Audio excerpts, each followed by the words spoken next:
just on the surface. Come below the waves with me as we explore the riot of color and life that exists on the coral reefs. Coral reefs are only found in shallow tropical seas. They may look like colorful rocks or even plants, but coral is really an animal. Coral is built by polyps. Polyps are very small creatures that are related to jellyfish.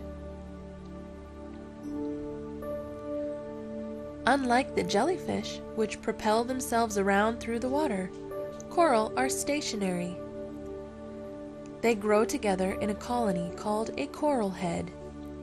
A small piece of coral may be made of hundreds of polyps. A bigger one may have thousands. Hard corals create the reef by secreting calcium carbonate, or limestone, a type of rock, which gradually builds up into a solid structure. Coral grows slowly, only a few centimeters a year. It can take hundreds of years to form large pieces like this. Of course, not all coral is hard. Some types are soft. They may look like fans, bushes, or feathers, but once again, it is really a colony of tiny animals living together. When many corals grow close together, it's called a reef. Reefs provide very important habitat for fish and other sea creatures. Coral provides shelter for little fish, a place to hide. That many small fish in one place attracts big fish, which in turn attracts big predators, like sharks.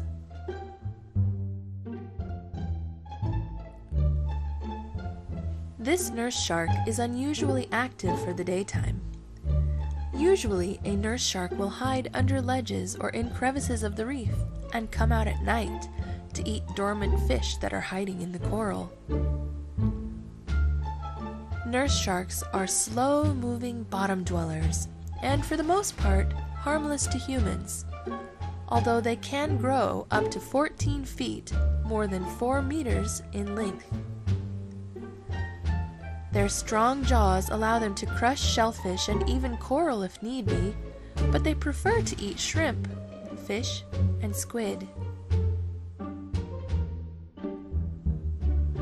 The reef also provides a place for algae and sponges to grow. This provides food for a variety of creatures. For example, the sea turtle. The hawksbill sea turtle, like most other kinds of sea turtles, is endangered. Hunted for their meat and for their shells, trapped in commercial fishing nets to drown, and sickened by pollution, their populations are declining.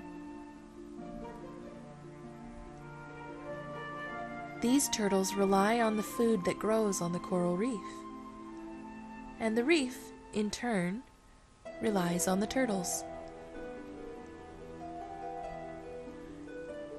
It's a partnership that benefits both creatures. The turtles get a reliable source of food. The reef system gets a less obvious advantage. Without the turtles coming to eat the algae and sponges, they would overgrow the reef, preventing the coral from growing and expanding.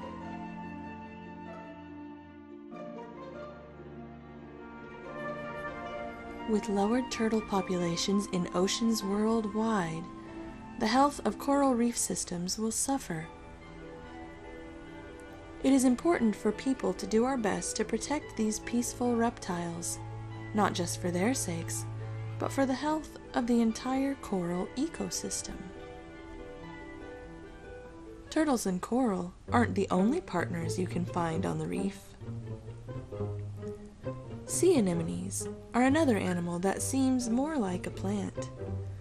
A relative of both coral polyps and jellyfish, anemones have their own partner to help make life easier: clownfish. Although it may not look like it, anemones are predators. They have stinging cells in their tentacles that allows them to paralyze their prey, usually small fish or shrimp, and then move them towards their mouth. Clownfish escape the anemone's sting by covering themselves in a protective layer of mucus. By hiding inside the anemone, clownfish are protected from predators that don't want to be hurt by the anemone. But what does the anemone get out of this, you may ask?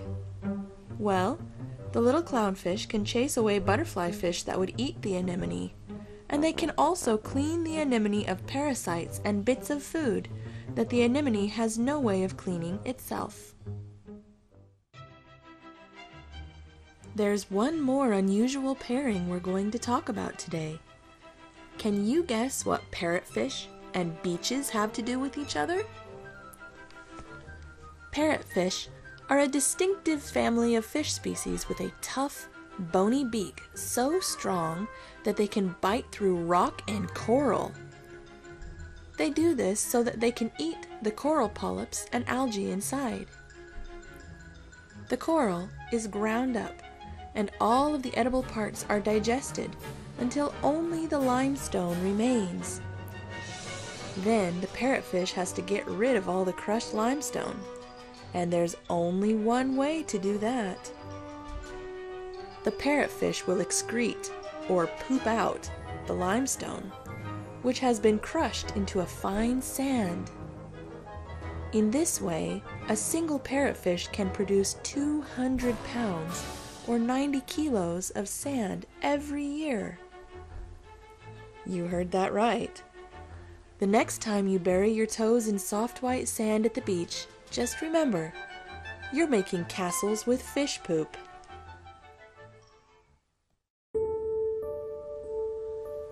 Coral reefs are sometimes called the rainforests of the sea.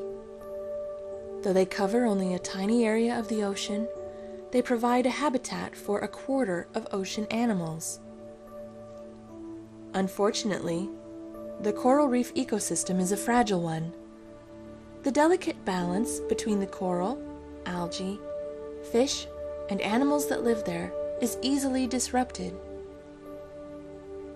Overfishing by humans, ocean pollution, and warming temperatures have all put the world's coral reefs at risk.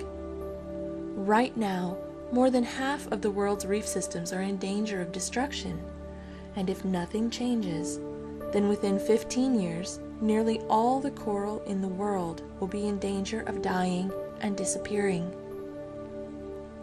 Fortunately, there are some simple things you can do to help protect coral reefs.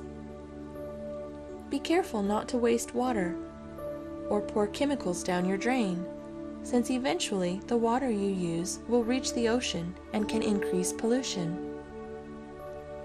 Pick up trash that you see on the ground and recycle what you can so that garbage won't find its way into the water. Most importantly, make sure people know that you want to protect the coral reefs, so that when we make decisions about how to take care of our world, we will make choices that will protect the reefs. I hope you learned something new exploring the reef with me today. Goodbye till next time.